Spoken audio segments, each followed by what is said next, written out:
Bonjour à tous et bienvenue sur Génération Remote. Aujourd'hui, je reçois Elliot Boucher, qui est CEO de EduSign. Salut Elliot, est-ce que tu peux te présenter rapidement et nous présenter ce que fait EduSign également? Salut Xavier, merci de m'avoir aujourd'hui. Et ouais, je peux présenter qui je suis et qu'est-ce qu'est EduSign. Alors moi, je suis cofondateur, je m'occupe plutôt du marketing, du produit, tout ce qui n'est pas sales et dev, on va dire, chez EduSign. On est une petite boîte de... Alors, on en parlait juste avant, mais donc Ouais. 35-50 personnes, parce qu'on vient donc de racheter une société qui s'appelle Absco, qui est très complémentaire à EduSign. Donc EduSign, c'est une application mobile web qui permet aux écoles, grandes écoles de commerce, d'ingé, mais aussi organismes de formation, entreprises, d'automatiser la gestion de l'assiduité. À la base, c'est vraiment ça. Donc, vous avez votre feuille papier, présence, vous signez un bout de papier, nous, on l'automatise, on digitalise et on l'automatise. Et puis, Ok. après, il va aussi y avoir des questionnaires en ligne, de la signature électronique de documents, donc ce qui permet en fait d'avoir tout l'administratif et même des alertes automatisées. Et on ajoute de plus en plus de choses pour faire en sorte que l'administration ne perd pas de temps là-dessus. Pour te donner un ordre d'idée, sur une grande école de 1000 étudiants, on passe de 2 personnes à plein temps qui gèrent l'assiduité, la vie de l'étudiant, etc., à 2 heures par semaine pour une personne. Donc ça permet Ok. vraiment de réduire le temps là-dessus. Alors ça, c'est un exemple, évidemment, plus ou moins en fonction de l'état initial. Et puis là, donc, on vient de racheter une société qui s'appelle Absco, qui fait de la communication étudiante, ce qui va nous permettre d'avoir une super app étudiante qui va avoir à la fois la communication et le côté administratif. Et donc aujourd'hui, on est leader en France là-dessus et on commence à aller à l'international. Ok. Ok. Très clair pour la présentation. Du coup, je t'ai invité sur ce podcast parce que, alors il y a plusieurs raisons. La première raison un peu marrante, c'est qu'en fait, on avait pris contact il y a très longtemps et finalement, ça s'était jamais fait. De ma faute d'ailleurs.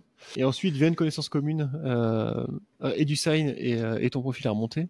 Et du coup, en allant voir ton profil, c'est hyper intéressant parce que on en parlait juste avant, très revendicateur sur le full remote notamment. Au-delà du télétravail, vraiment sur le full remote, c'est-à-dire pas du tout de présentiel. Et tu disais aussi, on en parlait encore une fois juste avant, tu disais que c'était une des seules choses qui étaient non négociables dans la culture de votre Ouais. boîte. Est-ce que tu peux nous expliquer pourquoi est-ce que tu es aussi motivé par le full remote et jusqu'au point où ça soit non négociable quoi. Alors à la base, la raison, elle est très égoïste, hein. Moi, j'ai monté une boîte pour être libre. Enfin, c'est-à-dire, alors c'est un grand terme hein, Ouais, qui ouais. est un peu galvaudé maintenant, mais en tout cas pour moi, l'idée d'être libre, c'est être libre financièrement, mais aussi géographiquement. Et donc le full remote, ça permet ça. Donc le fait d'avoir des bureaux à Paris, c'est pas le truc qui m'attire, bien que on en ait eu pendant un temps. Hein. On a commencé à Station F. D'ailleurs, on est passé par tous les stades. Hein. C'est-à-dire, on est passé par présentiel, un peu indépendamment de notre volonté. C'est-à-dire, on était à Paris, on était dans les stations F, donc on s'est vu au bureau, c'était comme ça. Puis après, on est passé en hybride avec des personnes en full remote, et puis maintenant, on est vraiment en full remote depuis plus de 3 ans.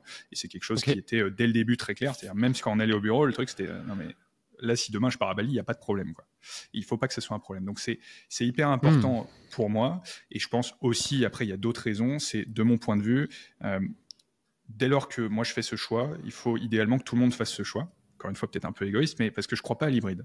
Je pense que Ouais. l'hybride, c'est là où il y a des problèmes de communication, c'est là où les boîtes ont vraiment des difficultés. Sauf qu'on est une très très grosse boîte, parce que là, c'est une machine qui tourne. Donc là, c'est autre chose. Et pour des startups, soit on est en présentiel, on itère, on va à fond, et là, c'est top. Soit on est en full remote. Donc à partir du moment où j'y suis, de mon point de vue, c'est idéal que tout le monde y soit, de telle manière que on a une super communication. Et puis aussi, il y a d'autres avantages évidents, hein, comme on n'a pas de locaux à payer. Là, on vient de racheter une Ouais. boîte qui dépensait plus de 20% de son CA dans des locaux.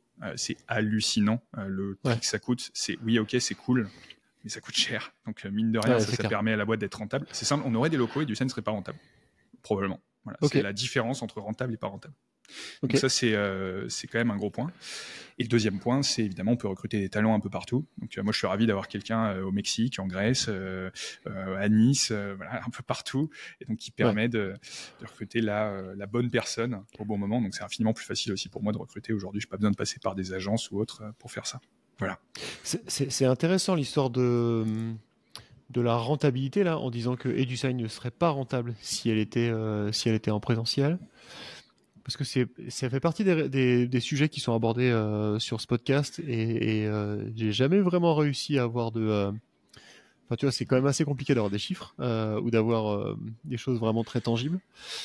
Après, 20% du CA sur des bureaux, ça me semble complètement foufou. 20%, c'est hallucinant, mais c'est une toute petite boîte. En moyenne, si on fait un BP, moi, ce que j'ai observé, c'est entre 6 et 10% du CA, tu vois. Mais même, Ok, même 6%.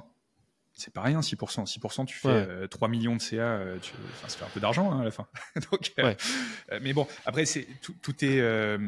tout serait différent aussi. C'est-à-dire que, tu vois, encore une fois, moi, je suis pas contre le présentiel en soi. C'est-à-dire que si tout le monde est en présentiel, tout le monde est à Paris, tout le monde est dans une petite boîte. Parce que moi, d'ailleurs, truc assez intéressant, on a tendance à dire que les sales sont des gens sociaux, donc il faut qu'ils soient dans des bureaux, et puis on met en full remote les products et le dev. Moi, je pense que ça devrait être en fait l'inverse.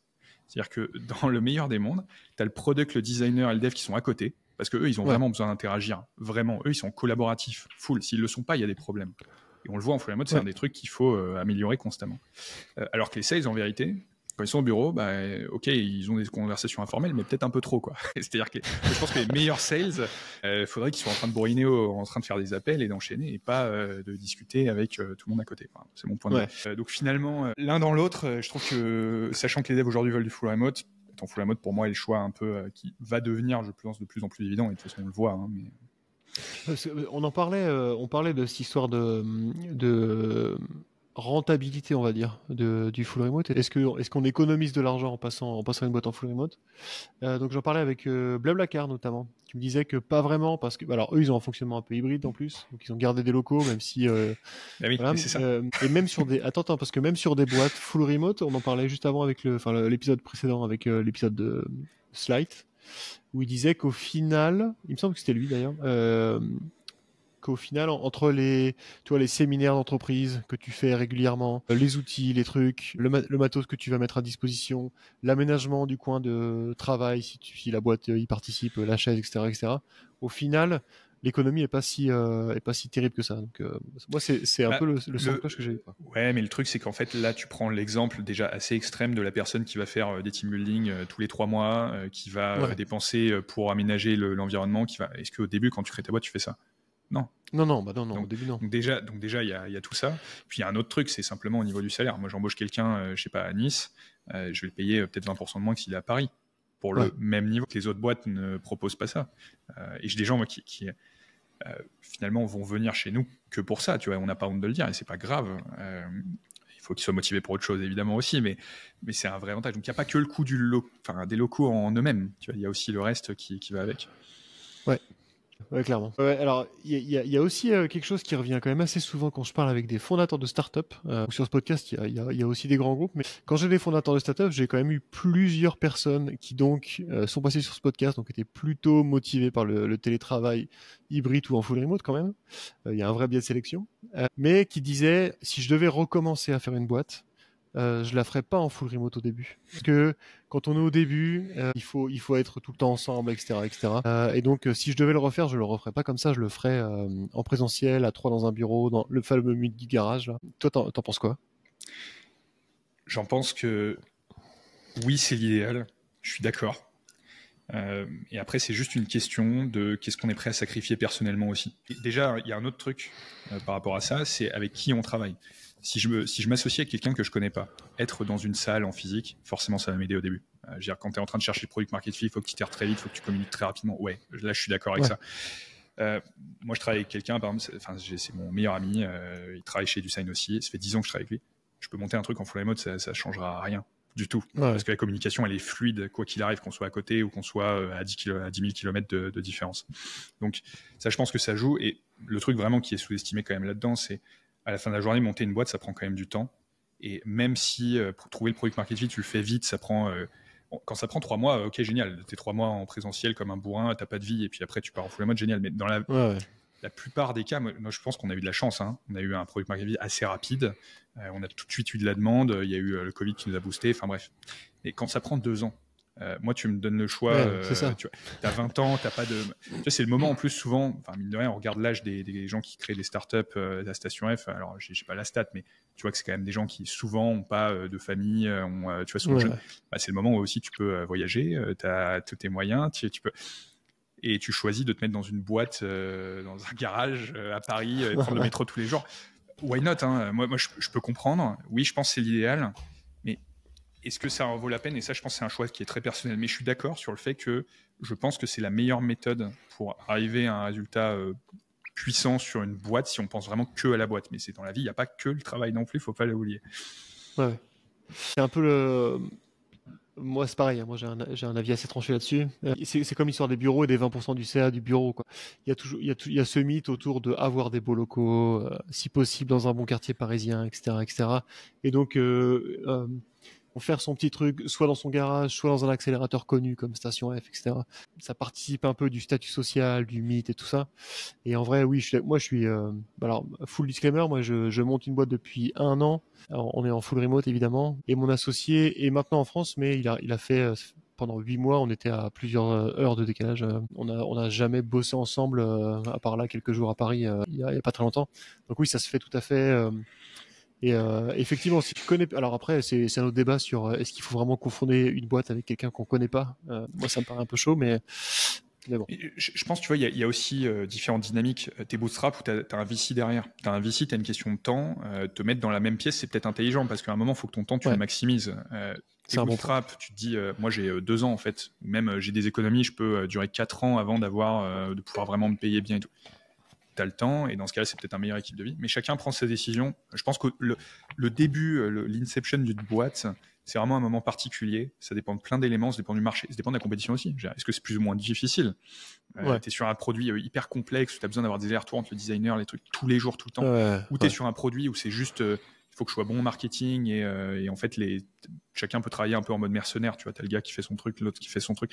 C'est différent. Donc chaque boîte est différente. Ça, je pense que c'est très particulier. Pour moi, le sujet il est plus après cette phase de vraiment 2, 3, 5 personnes où oui, Ouais. être en présentiel, a priori, c'est mieux. Ça se fait aussi à distance. Après c'est Ouais. là où il faut voir quoi. Ok, c'est intéressant. Donc ouais, il y avait cette période de début où tout le monde, enfin tu vois, où j'ai eu pas mal de retours qui ont tendance à dire que full remote c'était un peu le mode hardcore et que présentiel c'était mieux. Et en plus, ce que tu disais tout à l'heure, c'est il devrait pas y avoir de problème si je pars 3 semaines à Bali.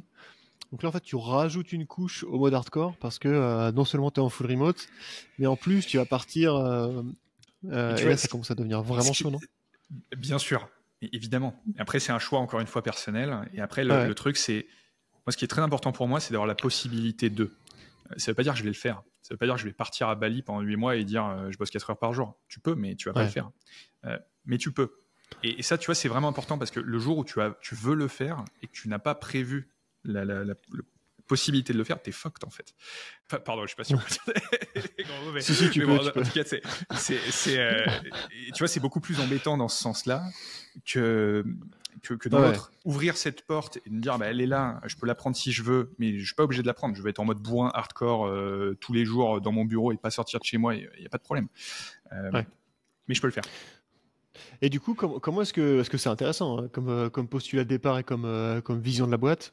Qu'est-ce que tu as mis en place pour que ça soit possible du coup? Parce que tu disais que vous avez commencé au début en présentiel puis en hybride, etc. Là maintenant, qu'est-ce que vous avez mis en place, surtout à l'échelle de 50 personnes, pour que tu puisses partir à Bali du jour au lendemain presque? Alors, il y a plein de choses. Ouais, L'élément le j'imagine. plus important, c'est la communication. Parce qu'au tout début, et d'ailleurs, c'est assez amusant, enfin, assez amusant ou pas, mais au tout début, le vrai problème qu'on avait, c'était de trouver des moments pour bien communiquer efficacement en synchrone. Parce qu'on a eu tellement de demandes au début parce que vraiment au début EduSign c'était pendant le Covid et j'avais des appels de 8h à 20h et après je travaillais sur le produit le soir jusqu'à minuit et j'allais me coucher claquer et ça recommençait le lendemain quoi. Ok. C'était hallucinant. Vraiment quand on dit travailler 16 heures par jour là c'était vraiment je travaillerai jamais autant de ma vie, ça n'arrivera plus. Euh, et je le dis, ça n'arrivera plus. C'est pas bon. Mais par contre tu vois, il y avait vraiment des problèmes de communication parce qu'on n'arrivait juste pas à se trouver. Donc, il a fallu créer des petits rituels. Donc ça a été le premier truc, c'est de dire avec mes associés, parce qu'il y a 2 niveaux, je dirais, de communication. Il y a la communication management, puis la communication entre équipes, tout le monde, le reste, quoi. Ouais. Et niveau associé, nous, ça a été dire, bah, on a 2 réunions par semaine. Donc c'est tous les mercredis et les vendredis. C'est à 18h et on se voit. Depuis 4 ans, ça fait ça, enfin quasiment 4 ans. On fait ça Ok. tous les mercredis, vendredis. On rate quasiment jamais une réunion et ça nous permet d'avoir ça dans le calendrier tout le temps et de permet de se réaligner. Et parfois, c'est pas les moments les plus productifs, très honnêtement, parce qu'il y a des choses qu'on pourrait passer en asynchrone, il y a des choses qu'on pourrait écrire, mais Ouais. parfois, tu as quand même besoin, tu vois, de t'aligner sur ce truc et puis tu as toujours des petits ajustements à faire dans la compréhension d'un message. Quand tu l'écris, tu peux l'interpréter d'une certaine manière et quand il y a des sujets un peu difficile. Et en vrai, quand tu es dirigeant, souvent tu es en train de régler des problèmes. Souvent, du coup, c'est un peu délicat de l'écrire et de faire attention. Enfin, tu vas toujours avoir des petits problèmes de communication. Donc le fait de se voir, ça a été vraiment un truc important, enfin de se voir en visio, hein, toujours. Et donc ça, c'est le premier point. Et pour faciliter ça, on a mis en place Gazer, qui est un petit outil de bureau virtuel. Donc ça, on l'a mis un peu par hasard. Tu vois, on avait testé en fait tout au début Google Meet, Whereby, on avait testé un peu tout. Et au final, le petit problème en fait de tous ces outils, c'est que ça marche bien. Tu vois, les visios, il n'y a pas de problème, on peut se voir sur n'importe quel logiciel. Le souci, c'est que c'est moins facile, si tu veux, de switcher d'une visio à l'autre. C'est-à-dire que quand tu veux lancer une visio, en gros, il faut dire salut, est-ce que je peux t'appeler, ou t'appelles et puis tu vois. Alors que sur Gazer, tu te connectes, tu es dans ton bureau virtuel. Et tu vois si la personne est là ou pas, elle se met en occupé, elle se met pas en occupé, elle est dispo, machin, mais tu peux aller toquer à la porte. On a une politique qui dit, aujourd'hui, c'est un peu plus, envoie un petit message Slack avant d'aller toquer à la porte, idéalement. Mais l'un n'empêche pas l'autre, mais au moins tu sais que la personne, a priori, elle est disponible, elle est là, et tu peux, par exemple, facilement aller parler à quelqu'un et dire, attends, je vais appeler l'autre dont on a besoin, je vais appeler le dev là parce qu'on veut son avis. Hop, il vient, il passe 2 minutes et puis il repart. Et du coup, on gagne un temps aussi assez important là-dessus. Donc ça a été un truc qui a été assez vite mis en place et qui d'ailleurs est un petit plus dans le recrutement bien souvent. Parce que ça montre que la boîte est un peu moderne, dynamique, etc. Ça, c'est chouette. J'avais fait un épisode sur les mondes virtuels, je le mettrai en description. Donc Gazer, pour ceux qui ont pas forcément la référence, c'est un monde virtuel 2D de bureau virtuel. Donc c'est un peu comme un petit jeu vidéo, un peu Alex Kidd pour les plus anciens d'entre nous. Je cherche un équivalent, je sais pas si j'arrive à trouver. Il y avait Lemlis qui avait fait ça me fait penser au petit peu graphisme de Abo Pokémon, Hotel. Abo, c'est un peu ça. Abo Hotel, ce genre de truc, ouais. Et du coup, en fait, juste pour me remémorer, parce que ça fait longtemps que j'ai pas été dessus, chaque personnage, chaque employé a sa petite zone, donc peut se marquer comme étant occupé. Et en fait, à partir du moment où tu rentres en contact, où tu te rapproches et que tu rentres dans la zone, ça déclenche les visios des deux, c'est ça? Et du coup, en fait, tu as des espèces de petites fenêtres. Oui. Alors, un détail important, évidemment, tu peux pas rentrer dans le bureau de quelqu'un et voir directement sa caméra, hein, parce que là, il pourrait y avoir des problèmes. Donc, tu sonnes pour dire est-ce que tu es dispo, et puis ça répond pas, c'est que la personne est occupée, et puis tu repars, mais si elle est dispo, elle répond, hop, et puis ça part. C'est un petit détail, mais qui a son importance. Et puis tu dis, je travaille sur mon truc. Et si t'as pas cet espace-là, et que parce qu'il y a des employés qui vont avoir 3 réunions par semaine, si tu mets pas cet espace-là, en fait, ils sont vraiment connectés au reste de la boîte. C'est ça, ils sont tout seuls. Et ça, c'est dur. Donc avoir ça permet d'avoir un esprit de corps et un peu plus en tout cas, pas parfait. C'est intéressant. C'est un élément qui est important. Et du coup, chaque employé, le matin, quand il arrive, enfin aussi il arrive le matin d'ailleurs, il se connecte sur son Gazer et il va dans son bureau, quoi. On force pas ça, hein, mais par contre c'est encouragé. Enfin c'est encouragé. On propose, en gros, on dit c'est cool et ça se fait naturellement parce qu'en gros, par contre, il y a un truc qu'on force, c'est on dit toutes les visios en interne sont sur Gazer. Parce qu'on veut pas que les gens se mettent à utiliser plein de logiciels dans tous les sens. Non, t'as une visio, t'es sur Gazer. Mais il y a des gens qui vont sur Gazer, se connectent, font leur visio et repartent. C'est pas grave. Il n'y a pas de problème de faire ça. Mais au moins, ça permet de, par exemple, quand tu fais un daily le matin, t'es 5 personnes. Et puis, rapidement, à la fin du daily, tu dis, attends, je peux te parler 2 minutes. Hop, t'as pas à relancer une visio, un truc. Non, tu te déplaces de 2 cm et puis c'est bon. C'est surtout ça l'avantage. Et d'un point de vue vraiment pratique, t'as la même fonctionnalité qu'un Google Meet. C'est-à-dire que tu peux partager ton écran, ce genre de truc. Ouais, t'as tout ça, t'as même des petits trucs en plus, tu peux rajouter des petits tableaux virtuels, des trucs, voilà, t'as plein de petites fonctionnalités, t'as un chat classique, quoi. Honnêtement, il y a pas de logiciel aujourd'hui qui a réinventé la visio de mon point de vue, il n'y a pas besoin de beaucoup plus que de voir le parler. Hein. Faudrait que j'essaye, parce que nous, on est quasiment 5, bientôt 6 dans la boîte, là. Et on fait de la visio tout le temps, Google Meet à fond. Et effectivement, un petit Gazer, ça pourrait être marrant, quoi. Il faudrait que je teste. Est-ce que tu as d'autres outils que tu as mis en place, ou peut-être au-delà des outils, pour pouvoir partir, ouais, c'est ça, encore l'idée de je peux partir à Bali après-demain. Communication asynchrone, un monde virtuel pour la réunion d'équipe, les visios, etc. Et le sentiment d'appartenance, c'est intéressant. Et sinon, il y a d'autres outils, d'autres règles. J'imagine que tu forces la communication asynchrone le plus possible, la documentation, etc., etc. Ouais, il y a plein de petites. Encore une fois, c'est pas des règles qu'on force dans l'absolu, mais on encourage fortement. Par exemple, écrire, évidemment, l'asynchrone, c'est très important. Donc déjà, quand tu arrives, on te met dans le mode. C'est-à-dire, avant même que tu arrives, on t'envoie un lien ClickUp, tu as ton petit handbook, où tu as ton guide d'onboarding, et en fait, personne va t'onboarder. Au début, tu es tout seul devant ton truc, et ça te met un peu dans le bain, quoi. Tu regardes toutes les étapes, tu as une checklist pour ta première semaine, et grosso modo, on pourrait ne même pas avoir un meeting avec le manager, et la personne serait occupée pendant la première semaine. En réalité, évidemment, au début, tu accueilles la personne, tu fais un petit truc sur Gazer, etc. Mais tu as quand même, avant même d'ailleurs d'arriver, tout ça à lire, tout ça à prendre en compte, et tu peux commencer à contribuer si tu le souhaites. Tu vois un truc, d'ailleurs on l'encourage. Tu vois une faute d'orthographe, un truc, parfois c'est des tout petits trucs tout bêtes, mais ça, tu vois, t'inculques toujours dès le début ce sentiment d'appartenance. Déjà, tu viens d'arriver dans la boîte, tu peux contribuer aux documents qui est envoyé à tout le monde. C'est sympa. Déjà, c'est un premier truc. Aussi, tu vas donc encourager la culture de l'écrit et la culture de l'ownership. Pour moi, il y a un truc qui est extrêmement important dans les gens qu'on recrute. Et d'ailleurs, il y a un livre que je conseille qui est Extreme Ownership, qui a pas mal d'employés qui l'ont lu et franchement qui est tip top. Où en gros, chacun doit se remettre en question avant de blâmer qui que ce soit. Parce que si on fait ça en présentiel, bon, on peut résoudre le problème assez vite. C'est pas un comportement idéal, mais ça se fait en distanciel. Si les gens ne prennent pas leurs responsabilités et ne prennent pas par eux-mêmes l'initiative de contribuer, etc., ça devient très très compliqué. Donc ça, c'est quelque chose qui est très important. Et c'est pour ça que d'ailleurs, on a des petites règles où normalement, tu as un honneur sur chaque chose. Tu peux pas en avoir deux. C'est-à-dire, tu as un honneur, tu as un décisionnaire. Tu peux avoir plusieurs contributeurs, mais tu as un décisionnaire. Et ça, il faut toujours que ce soit clair. Il y a toujours un décisionnaire. Et dès le début, on a dû assez vite l'écrire, et même entre associés. Par exemple, que se passe-t-il si sur le produit, Dylan, mon associé qui dev, décide de faire ça? En fait, il ne peut pas décider tout seul. C'est moi sur le produit qui ai la main là-dessus. Par contre, sur quel tech utiliser, c'est lui qui aura le choix à la fin finale. Mais ça, c'est très clair depuis le début, ça n'a pas changé. Il n'y a pas de raison que ça bouge de ce côté-là. Et sur d'autres choses, c'est aussi clair. Et dans chaque équipe, on encourage à ce que chaque équipe clarifie chaque responsabilité de chacun. Et évidemment, quand il y a un truc qui est flou, on encourage chacun à prendre la responsabilité, quitte à ensuite la donner à quelqu'un d'autre. C'est pourquoi c'est pour encore une fois renforcer l'appartenance, le sentiment d'appartenance, ou c'est aussi pour des raisons de management et de rapidité d'exécution, etc. Le truc, c'est qu'à distance, vu que tu as beaucoup de choses qui sont à l'écrit et que tu peux pas en fait prendre un tableau et mettre les 5 objectifs, tu vois, de la boîte cette semaine et dire salut, est-ce qu'on a avancé là-dessus? Non, tu peux pas choper les gens et leur dire est-ce que tu as avancé là-dessus. Donc il faut que ce soit très clair dès le début, parce que sinon justement tu dois choper les gens en virtuel et ça prend un temps fou, c'est galère. Donc le but, c'est que ce soit extrêmement clair pour être extrêmement rapide. Et si par exemple je m'absente pendant 2 semaines, là mon équipe elle sait quoi faire. Là, ils ont tous leur objectif, ils savent quoi gérer, quand le faire, et après ils s'organisent évidemment eux-mêmes dans leur journée, ils sont libres, d'ailleurs ils sont assez flexibles. D'ailleurs on a quelqu'un qui va faire du tennis à 14h, très bien, grand bien lui fasse, il n'y a pas de problème.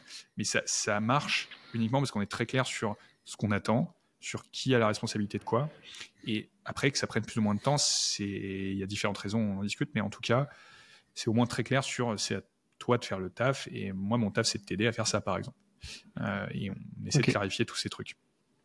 Et chacun est honneur de ça. Donc ça, c'est important. Donc on utilise ClickUp pour documenter sur tout ça, et tout le monde a accès dans la boîte à... D'ailleurs, une autre règle, c'est tout est en public, sauf ce qui est sensible. Donc ce qu'on appelle sensible, ça va être documents RH, certains trucs financiers, des documents légaux. Donc ça, c'est des trucs un peu particuliers qu'on ne peut pas parfois donner à tout le monde, ne serait-ce que pour des raisons de sécurité. En revanche, sur le reste, tout est en public. Donc, par exemple, quelqu'un arrive dans la boîte, et c'est valable donc sur ClickUp ou sur Slack, tous les canaux sont en public. Il y a de très très rares exceptions, mais sinon tout est en public. Donc par exemple, moi je suis admettons développeur, je peux rejoindre le canal produit, le canal UX, le canal marketing et regarder ce qui se passe. Parce que finalement, lire prend assez peu de temps. Et évidemment, il y a des petites règles, enfin des petites choses qu'on encourage. Moi je suis un fervent défenseur de l'inbox 0 par exemple sur les mails. Je pense que j'ai 0 notif, je réponds pas au tel si on ne m'a pas prévenu de l'appel. Donc il y a plein de trucs qu'il faut avoir de son côté, parce que sinon on se retrouve vite avec 500 notifs et ça devient un peu n'importe quoi. Mais si on a cette discipline, c'est génial parce qu'on peut accéder à beaucoup d'informations. Et la politique, c'est toujours, avant de demander à quelqu'un, va chercher l'information parce que normalement elle est disponible, et si elle l'est pas, probablement en fait que personne ne l'a cette info, ou que tu as vraiment juste une personne qui aurait dû l'écrire, mais dans ce cas-là, c'est l'exception à la règle. Mais la plupart du temps, c'est déjà écrit. Il faut aller chercher, ou il faut le compléter, ou il faut aller chercher sur Internet, quoi. Et voilà. Donc, ce qui fait que les gens sont assez autonomes dans leur recherche aussi, donc on a moins de questions. On dit, est-ce que tu peux m'aider là-dessus? Est-ce que tu peux m'aider là-dessus? Est-ce que tu peux m'aider... Non, ça c'est une perte de temps aussi assez importante, donc on préfère que les gens cherchent un peu par eux-mêmes, parce que cette perte de un quart d'heure de je cherche, même si la personne aurait eu la réponse peut-être tout de suite, elle défocus pas l'autre personne qui est peut-être dans un deep work, et ça par contre ça coûte beaucoup plus cher qu'un quart d'heure en termes de temps perdu en fait. Donc le ça veut dire contexte. que tout est documenté, parce que là typiquement tu parlais des canaux Slack. Un canal Slack, c'est horrible. Mais... non, mais parce qu'un canal Slack, l'info est accessible, mais c'est presque du temps réel, Slack. On peut dire que c'est de l'asynchrone parce que tu peux search un peu, etc. Mais en vrai, on a on a une petite politique là-dessus. La règle normalement, alors après ça reste un peu subjectif, mais tout ce qui est censé rester dans le temps, donc, par exemple, je fais une automatisation sur Make, ça va rester pendant plusieurs semaines à minima, bah, je le documente. Je fais un document légal, ça va être réutilisé, je le documente. Par contre, tout ce qui est temporaire, j'ai une petite question sur un truc pour un partenaire qui a une question très spécifique que j'aurai jamais après. Bah là, c'est sur Slack et il n'y a pas de problème. Différencier les deux. Et pareil, quand on parle d'un sujet long terme sur Slack, ce qu'on fait, c'est qu'on lit le document ClickUp qui est lié à ce truc. Donc sur Slack, on dit bah voilà le document, que ce soit Intercom, que ce soit Slack, ClickUp en fonction du document. Donc ça c'est important. Et on a pas mal de canaux. Donc après, tu as la fonction recherche qui marche quand même vachement bien sur Slack. Et en général, tu t'y retrouves. Et c'est pas l'enfer, c'est pas l'enfer à organiser, que ce soit les canaux Slack, le ClickUp, qui du coup si tu documentes 80, tu vois beaucoup de choses, voire tout. Pas mal d'initiatives là-dessus pour réorganiser parfois, parce que en fait c'est assez intéressant parce qu'il y a des personnes qui ont des bons réflexes et d'autres qui pas du tout. Donc il faut revoir. J'ai pas la formule parfaite. Je pense qu'il y a des gens qui sont encore plus organisés avec des nomenclatures, des choses, mais pour moi il y a quelques règles de base. Éviter les doublons. Enfin, c'est pas éviter, c'est interdit. Mais ça, c'est un truc, rien que ça, c'est difficile parfois à faire comprendre. Non, mais tu as déjà un document qui existe, tu complètes celui-là et tu mets un lien plutôt que de copier-coller. Non, tu copies-colles pas, tu fais un lien. La notion de lien, c'est tout con, hein, mais rien que ça, c'est difficile parfois à faire comprendre. Donc ça, c'est important. Après, il faut juste organiser en sous-catégories, être d'accord sur quelles sont les sous-catégories. Et parfois, il a fallu dire, OK, bah là, la base de connaissances est organisée de telle manière et tout le monde va suivre ce truc. Est-ce que tout le monde est d'accord avec ça? Oui, ok. Mettez un pouce si vous êtes tous d'accord. Si vous avez un truc à dire, dites-le maintenant parce qu'une fois que c'est acté, c'est acté. Et voilà. Donc on n'est pas sur une démocratie non plus. On n'est pas sur une dictature. On essaie de trouver un juste milieu. Mais une fois que c'est acté, par contre, c'est acté et ça bouge pas, à moins que justement le décisionnaire ou quelqu'un ait vraiment une suggestion meilleure et que pareil, ça doit être revoté. Mais c'est pas je prends l'initiative de faire quelque chose d'autre. On essaie de suivre les règles qui sont établies et on n'impose pas des règles, on essaie de limiter ça. C'est plutôt de parler un petit peu avant de l'imposer. Une fois qu'on l'impose, on suit. C'est un peu cette idée de argue and commit.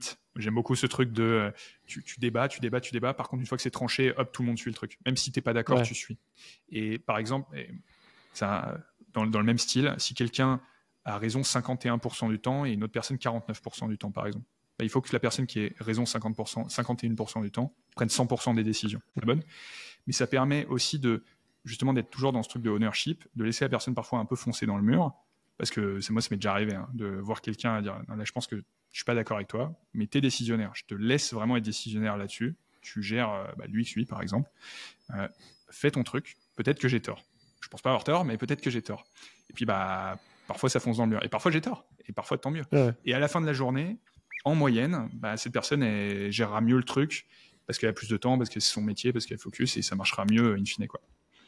En parlant avec toi là sur tout ce que vous avez mis en place et toute la culture d'entreprise, on va dire, je me pose la question du recrutement. Est-ce que c'est facile, parce qu'on a quand même l'impression, j'ai quand même l'impression que la culture chez vous est très forte. J'allais dire presque rigide, même si c'est péjoratif, mais cadré, on va dire. Comment est-ce que tu fais pour recruter? Comment est-ce que tu fais pour pas pour recruter, mais plutôt pour valider que les personnes qui viennent chez toi ou qui arrivent sont les bonnes et pourront se mettre dans le moule. Tu vois, j'ai fait 2 épisodes avec Boon Manager, et eux, ils ont une culture d'entreprise très forte aussi, pas tout à fait dans le même sens que ce que je perçois d'EduSign, mais tu vois, avec beaucoup de rituels, beaucoup de liens entre les gens, beaucoup de liens sociaux, on va dire, etc. Et pareil, moi je suis pas sûr d'avoir envie de travailler chez eux. La boîte a l'air super, etc. Mais tu vois, se plier à tout ce truc-là, ça me paraît un peu compliqué.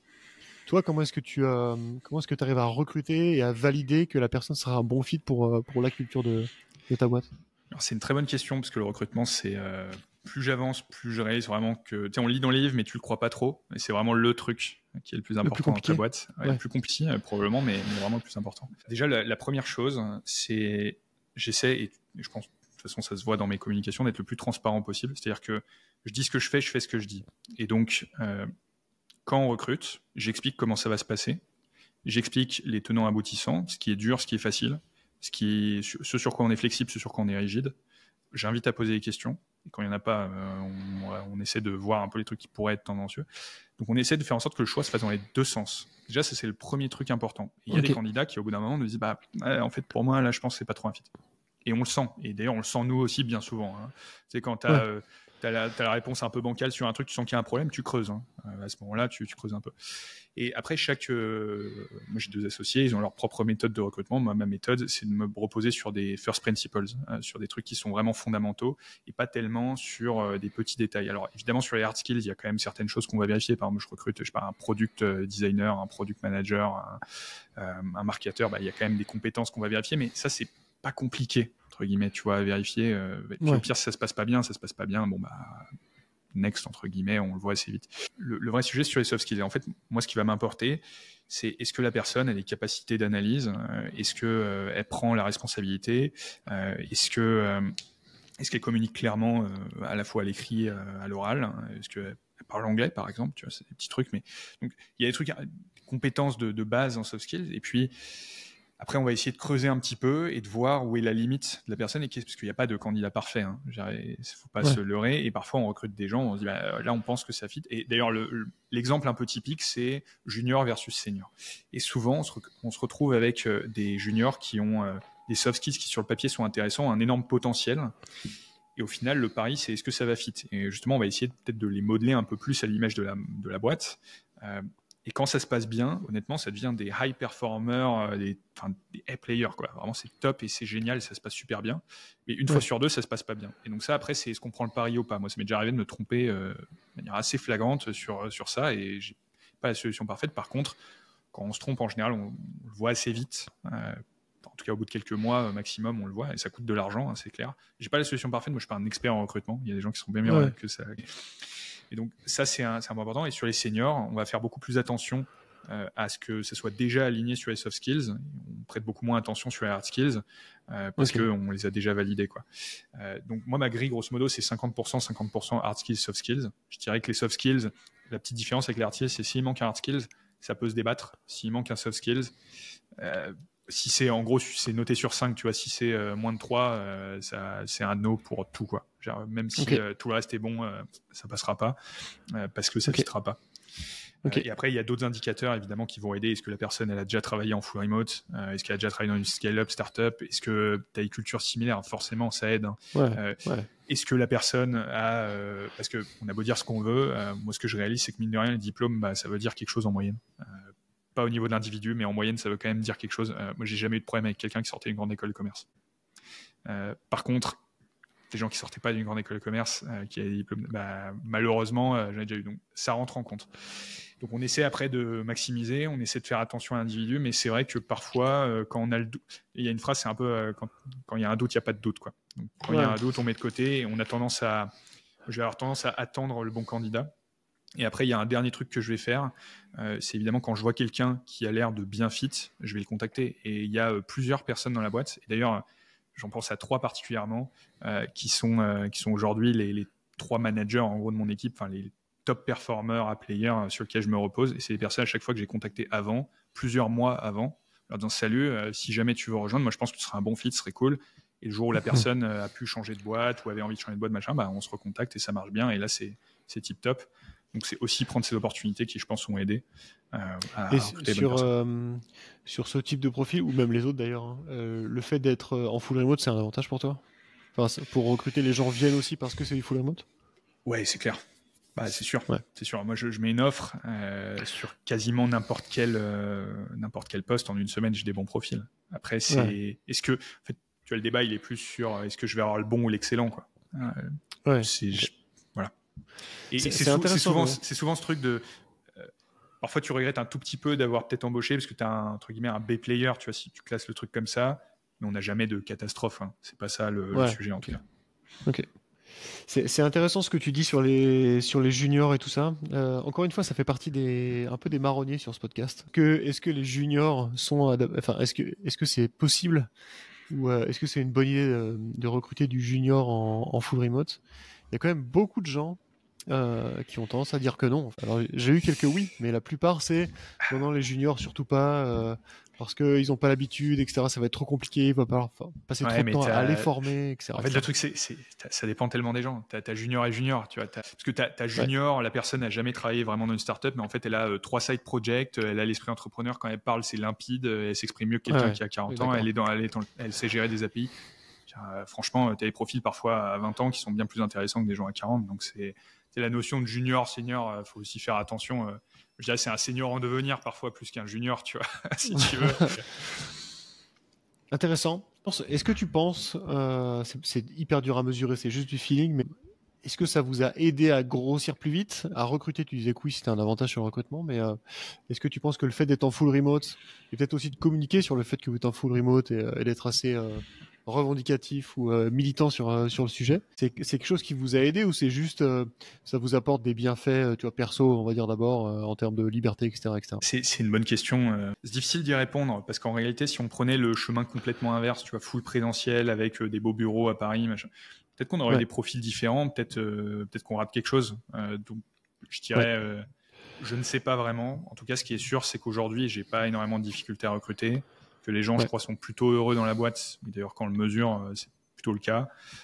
Qu'il y a un bon équilibre de vie perso, vie pro par rapport à la croissance de la boîte qui a quand même doublé chaque année depuis 4 ans, donc ça avance. Ouais, c'est cool. Je pense qu'on s'en sort pas trop mal. Après, on peut faire mieux probablement. Ouais, non, évidemment, c'est pas une question facile, hein, parce que y a aucun adulte, enfin, tu vois, c'est impossible à répondre correctement, mais c'est juste pour avoir ton ressenti. Et tu disais tout à l'heure, enfin, on disait au début de l'enregistrement, moi, j'ai envie de pouvoir partir à Bali demain ou après-demain et que ça pose pas de problème. Est-ce que tu as des employés qui sont vraiment partis à Bali, ailleurs, qui sont en remote, un peu partout, et qui ont profité vraiment de cette mobilité, ou est-ce qu'au final, les gens restent un peu sur place? Ouais, en fait, moi, ce qui m'a étonné pas mal, hein, c'est d'offrir ces opportunités. Et moi, je m'attendais justement à ce que les gens voyagent plus. Alors, on essaie de mettre quand même une limite, hein, c'est-à-dire que il y a voyager, je me pose 3 mois à un endroit, puis je repars 3 mois à un autre, puis je repars. Et puis, je bouge toutes les semaines. On sponsorise pas des vacances non plus, hein, donc faut trouver la limite. Mais il y a finalement assez peu de gens en fait qui prennent ces opportunités, et la plupart sont juste contents de pouvoir travailler chez eux. Et souvent, ça veut dire en fait finalement de plus avoir de transport ou simplement habiter dans une autre ville en France. Donc nous, on a pas mal d'employés qui vivent autour de Paris, qui sont ravis de ne pas avoir à venir à la station F tous les jours. Il y en a qui vivent à Marseille, à Nice, à Grenoble. Mais on en a effectivement qui sont... il y en a à La Réunion, il y en a en Grèce, on a recruté quelqu'un au Mexique, il y a quelqu'un qui est parti 4 mois à la Martinique. Voilà. Donc ça arrive. Là, il y a quelqu'un qui va partir en Allemagne un petit peu. Donc ça bouge, mais pas tant que ça en vérité. Voilà. Ok. Toi, t'as pas de problématique particulière en tant que chef d'entreprise d'avoir des personnes qui partent, par exemple, tu vois, 3 mois en Allemagne ou enfin à l'étranger, en dehors de l'Union européenne, etc., etc. Ça rapporte pas trop de problématiques. Alors, en dehors de l'Union européenne, il faut faire attention évidemment au RGPD. Donc là, il y a des VPN, etc. Et ça, c'est soumis à accord. En fait, ce qu'on met dans les contrats, c'est que la personne peut bouger dans l'Union européenne comme elle veut. En revanche, dès lors que c'est en dehors de l'Union européenne, là, c'est au cas par cas, ne serait-ce que pour le décalage horaire. On est une boîte qui est en full remote. On n'est pas en asynchrone. C'est-à-dire que quelqu'un part au Canada, il faut qu'il puisse suivre les visios quand même, quand on lui demande de suivre les visios, au moins dans la moitié de la journée. Donc c'est soumis à validation. Mais aujourd'hui, on n'a jamais eu vraiment beaucoup de demandes, donc je te redirai quand on aura 200 personnes, mais pour l'instant, c'est pas... Et sur le côté légal, parce que moi, je vois souvent des gens qui se cachent derrière ça. Non, mais moi, il y a des problèmes d'assurance, etc. Oui, ok, j'entends. Effectivement, peut-être qu'à un moment, il y aura un problème. Mais en réalité, là, nous, ça fait 4 ans, on a 50 personnes, il n'y a jamais eu de problème. Je pense que les avantages par rapport au potentiel problème un jour de la personne qui reverse, je sais pas, il verse sa théière sur soi alors qu'il est en Allemagne et donc j'ai pas l'assurance pour la main. Bon, très franchement, je veux dire, qu'est-ce qui va se passer, quoi. Peut-être que je fais une giga erreur, mais en tout cas aujourd'hui, j'ai pas le problème. Et je pense que c'est un peu l'avantage aussi des startups scale-up. À un moment, on est des boîtes qui sont un peu moins attractives. Faut pas se mentir que certaines, enfin, en tout cas que les gros scale-up qui ont levé des centaines de millions. J'ai pas forcément autant d'argent, autant d'avantages, donc il faut bien que je gagne quelque part. Moi, c'est aussi ma manière d'attirer des talents. Ok, c'est intéressant de voir que la porte est ouverte en tout cas. C'est pas forcément le cas, tu vois, tout de suite, mais c'est jouable, etc. Donc c'est cool en termes de. Enfin, voilà. Moi, je trouve ça cool en termes de culture d'entreprise et de possibilités. Tu vois. Écoute, je finis toujours le podcast avec à peu près la même question. Si tu devais donner quelques conseils à quelqu'un qui monte sa startup maintenant et qui veut le faire en full remote, qu'est-ce que tu lui dirais de mettre en place dès le début pour partir sur de bonnes bases, quoi? Je dirais que au début, le truc le plus important et qui est souvent un peu overlooked, c'est de bien s'aligner avec ses associés. C'est-à-dire qu'on a toujours l'impression d'être bien aligné en fait, mais tant que c'est pas dit et tant que c'est pas écrit même, je dirais, en fait, vous n'êtes pas vraiment aligné. Pas vraiment, pas parfaitement. Et vous êtes peut-être aligné à 80%, mais pas à 100%. Une fois que c'est écrit, acté, et que chaque détail qui est important pour vous et pour les autres est écrit, tout est plus simple. Et ça, vraiment, c'est le truc. Et je pense que c'est valable pour le full remote, mais en fait sur toute la boîte de manière générale, hein, la philosophie, les principes de la boîte, et des trucs aussi bêtes que qu'est-ce que tu veux ? Est-ce que tu veux faire un exit à 1 milliard ou est-ce que tu veux faire une petite PME ? Enfin, parce que parfois on lance des boîtes, on dit bon, au début c'est un petit truc. Ouais, mais à un moment ça va devenir un peu plus gros, donc il va quand même falloir décider de là où tu veux aller. Parce que ça veut dire est-ce que je dis oui ou non, par exemple, à faire certaines features ou pas en fonction de cette réponse. Donc il y a plein de trucs qui rentrent en compte. Donc ça, je dirais que c'est vraiment le premier tip, c'est s'aligner le plus possible. Et au début, je pense qu'on a tendance à peut-être aller un poil trop vite, tu vois, dans l'opérationnel, et finalement à pas prendre le temps de s'aligner là-dessus. En tout cas, de mon expérience vécue, c'est quelque chose qui a dû être fait un peu trop tard, tu vois. Le truc, c'est que c'est pas, pour l'avoir vécu plusieurs fois, c'est pas aussi normal que ça soit fait plus tard, parce que en fait, quand t'es au début, tu sais pas trop quoi. Enfin, et surtout, ça peut évoluer au fur et à mesure que tu te rends compte, tu vois, parce que tu peux dire, je vais faire une grosse boîte. Qui monte à, je sais pas, des centaines de personnes, etc. Et puis en fait, il y a un moment où tu arrives à 10 employés, 15 employés, et tu te dis, en fait, c'est déjà bien galère à gérer, j'ai pas hyper envie de continuer plus loin. Pour moi, c'est cette question de porte ouverte, porte fermée. Je crois que c'est Jeff Bezos, tu vois, qui disait ça. C'est en gros, si la porte, tu peux vite revenir en arrière, c'est pas grave, prends la décision rapidement. Si par contre la porte elle se ferme, prends le temps de réfléchir. Et pour moi, il y a des décisions où les portes se ferment, donc il faut en discuter. Okay. C'est ça qui, tu vois, une fois que tu as des bureaux, tu as 50 employés, c'est difficile de passer en full remote, hein, très honnêtement. Et dire ça, tu vois, ça c'est des portes qui se ferment pour moi. Après, tu dis je veux faire une énorme boîte, puis après elle devient plus petite. C'est une porte réversible dans ce sens-là. Par contre, dans l'autre, beaucoup plus compliqué. Hein. Donc, il y a quand même des questions qui sont importantes et sur lesquelles je pense qu'il faut réfléchir. Mais évidemment, tout n'est pas égal par ailleurs et qu'il y a des choses qui peuvent se décider plus tard. Il y a plein de choses de toute façon qui se décident au fur et à mesure et qui doivent s'adapter en fonction du contexte et de la vie de chacun. Je veux dire, après, il peut y avoir des accidents, il peut y avoir des changements d'envie, peut y avoir. Et ça ne veut pas dire qu'on remet jamais en question, mais il y a quand même des principes. Enfin, pour moi, en tout cas, je pense que c'est aussi une question d'introspection. Tu vois, il y a des gens qui n'ont pas parfois réfléchi à ces questions-là, même personnellement. Ils se lancent dans le truc, ils n'ont pas réfléchi à certaines questions. C'est peut-être le moment d'y penser parce que c'est pas une fois que tu travailles 70 heures par semaine que tu es dans un bureau à Paris qu'il faut se dire moi j'aimerais bien en fait travailler 30 heures par semaine, être en full remote pour avoir profité de ma vie de famille. Bah non, là tu vas faire quoi ? Tes associés, eux, ils vont rester à Paris, travailler 70 heures pendant que toi tu vas faire ça. Bah non. C'est trop tard. Donc il faut ajuster quoi. Ou c'est compliqué, il y a des solutions de toute façon, mais c'est juste plus dur. En fait, on se complique la vie alors que c'est des questions qui peuvent être résolues, je trouve, assez vite en général, ou au moins sur une bonne partie, ça permet de mettre au clair. Et s'il y a vraiment un gros désagrément, il faut trouver une solution d'une manière ou d'une autre, ou en tout cas dire ça, c'est un sujet qu'il va falloir qu'on aborde. Quoi. Parce que parfois ça arrive, tu pines le truc, tu dis ça c'est pour dans 6 mois. Et par exemple, dans 6 mois, on est arrivé à ce sujet parce que ça va devenir un problème. Ouais. Ok. Intéressant. Il y a probablement un podcast à monter sur juste la relation entre les fondateurs de boîtes, les relations, comment faire, les bonnes pratiques, etc. Mais bon, ça sera pour un autre podcast. Écoute, Elliot, merci beaucoup. Je pense qu'on a fait le tour. Moi, j'ai appris plein de trucs. J'ai trouvé ça hyper inspirant, façon très structurante de voir les choses. C'est intéressant et aussi, c'était cool de pouvoir remettre en question pas mal de choses qu'on avait abordées dans le podcast. Tu vois, les juniors, le full remote, l'hybride, etc. C'est toujours intéressant d'avoir des points de vue différents pour se faire sa propre opinion. Écoute, merci beaucoup pour cet épisode. C'était vraiment cool de te recevoir. Merci à toi.